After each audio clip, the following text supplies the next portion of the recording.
Nous sommes toujours au village jeunesse en compagnie d'une charmante dame qui nous tiendra compagnie tout au long de cette interview. Je suis Madame Yvette Yenga, épouse Binam. Je suis inspecteur assistant des programmes numéro 1 au ministère de la Jeunesse et de l'Éducation civique. Je suis par ailleurs coordonnateur du village jeunesse édition 2023. Pouvez-vous nous présenter le village jeunesse, en fait, comment il est subdivisé? Oui, le village jeunesse, c'est en fait des espaces qui permettent en un seul lieu, autour du thème central de célébration, d'organiser des activités de sensibilisation, de formation et d'intermédiation de toutes les activités que l'on mène en faveur de la jeunesse. Bien évidemment, ces activités sont menées avec nos partenaires traditionnels afin de pouvoir célébrer la onzaine de la jeunesse. Alors, après le musée national, c'était le palais des sports. Aujourd'hui, nous sommes à l'hôtel de ville. Pourquoi l'hôtel de ville? Pourquoi l'hôtel de ville? Qu'est-ce qui justifie ce choix? Qu'est-ce qui justifie le choix de ce lieu? Merci pour la question. Nous avons commencé au musée national. Au musée national, pour ceux qui habitent la ville de Yaoundé, il y a beaucoup d'aménagements paysagers en ce moment. Il y a des parterres de fleurs qui ont été plantés. Donc, il y a également des espaces de jets d'eau qui sont désormais à découvert. Il y a des cabanons qui étaient construits en matériel local qui ont été détruits. Donc, comme pour dire qu'au musée national, il y a eu une réhabilitation et tout un ensemble d'aménagements paysagers pour rendre l'espace plus beau et plus agréable. Donc, il est incompatible pour le ministère de la Jeunesse d'aller y loger des tentes, de peur de détruire les fleurs, de détruire le paysage qui a été aménagé.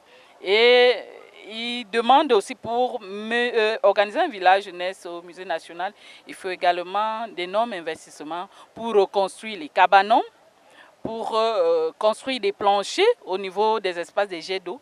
Donc ça fait beaucoup d'aménagements paysagers que, compte tenu de l'espace-temps, nous ne pouvions pas organiser pour pouvoir loger le village jeunesse.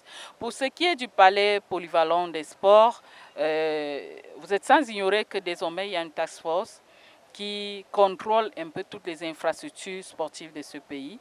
Donc il y a une grille tarifaire qui a été imposée.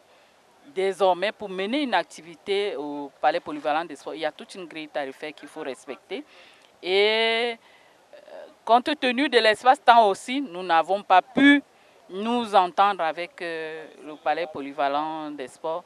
Et monsieur le maire de la ville de Yaoundé nous a gracieusement proposé cet espace et nous avons choisi d'y aménager notre village jeunesse. Vous êtes sans ignorer que ce n'est pas la première fois qu'on organise un village, que ce soit un village jeunesse ou un village de l'unité dans cet espace, et nous sommes bien et je crois que pour le moment nous allons y rester. Quelles sont donc les innovations par rapport aux différentes éditions? Merci. Le thème central de la célébration de la 57e édition de la fête de la jeunesse, c'est jeunesse, réarmement moral, civique et entrepreneurial, gage de discipline pour un Cameroun uni et prospère. Cela veut dire que pour cette 57e édition, nous avons comme principale innovation le boulevard du Pronec Riamos.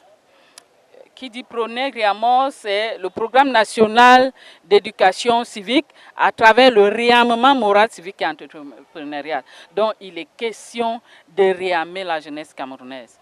Monsieur le ministre de la Jeunesse et de l'Éducation civique m'a dit que toute la jeunesse camerounaise devrait pouvoir avoir l'esprit des lions indomptables, c'est-à-dire le Hemley qui habite les lions indomptables doit être ce fighting spirit qui doit habiter chaque Camerounais.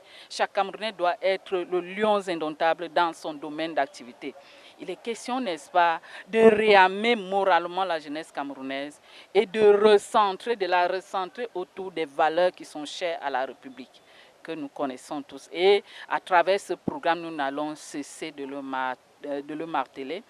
La jeunesse, fer de lance de la nation, doit être réarmée moralement. Quand nous connaissons le contexte sécuritaire que nous vivons actuellement, quand nous connaissons tout ce que nous sommes en train de vivre et par rapport à la situation sécuritaire du pays, il est très important de réarmer moralement la jeunesse pour que le Cameroun reste un et indivisible. Le ministre de la Jeunesse est venu au village jeunesse. Qu'est-ce qu'il est venu faire? En fait, Monsieur le ministre de la Jeunesse et de l'Éducation civique, en compagnie du ministre de la Santé publique, son Excellence Manaouda Malachi, ont procédé ce jour au vernissage du village jeunesse. Nous avons débuté les activités ici le 1er février. Nous allons les achever le 11 février. Tous les quartiers du village ont pris place, à savoir le boulevard du Pronner et Amos, l'espace volontariat, le salon des opportunités socio-économiques, le quartier de la citoyenneté, le quartier de la vie moins chère en partenariat avec le ministère du Commerce, la foire promotionnelle qui permet aux artisans en partenariat avec le MINMESA de venir nous présenter tout ce qui est développé au Cameroun à travers nos produits locaux. Nous avons bien évidemment la foire gastronomique qui est un peu le cœur du village, qui fait vivre le village, parce que vous êtes sans ignorer que même quand on arrête les activités autour de 18, 19, 20, il y en a qui ne veulent pas qu'on ferme au niveau de la foire gastronomique qui fait beaucoup vivre le village. Et bien évidemment, nous avons l'espace Youth Connect. Nous avons débuté les activités, comme je le disais tantôt, le 1er février. Le vernissage est une espèce d'ouverture solennelle des activités pour dire solennellement au public que le quartier est ouvert et qu'ils peuvent venir visiter le village. Et c'est l'administration ou alors monsieur le ministre de la Jeunesse et ses pairs qui donnent l'onction de cette ouverture-là. C'est pour ça qu'ils étaient là ce jour. Alors, Téléjeunes vous donne l'occasion d'inviter le maximum de jeunes à venir visiter le village jeune. Aujourd'hui, nous avons vécu le vernissage du village jeunesse avec monsieur le ministre de la Jeunesse et de l'Éducation civique. Donc nous invitons massivement les jeunes de Yaoundé et de ses environs à venir visiter le village jeunesse, à venir prendre part aux activités. C'est leur village, c'est le village jeunesse. Donc les portes, les couloirs, les quartiers du village jeunesse sont largement ouverts pour attendre toute la jeunesse de Yaoundé, pour venir occuper leur espace, leur quartier au village jeunesse. Ceci met donc fin à cet entretien. Merci d'avoir répondu à nos questions. Merci à la CIATV, merci à Téléjeunes qui est notre partenaire traditionnel. Alors nous vous invitons à visiter notre page Facebook. Surtout, likez, partagez et abonnez-vous.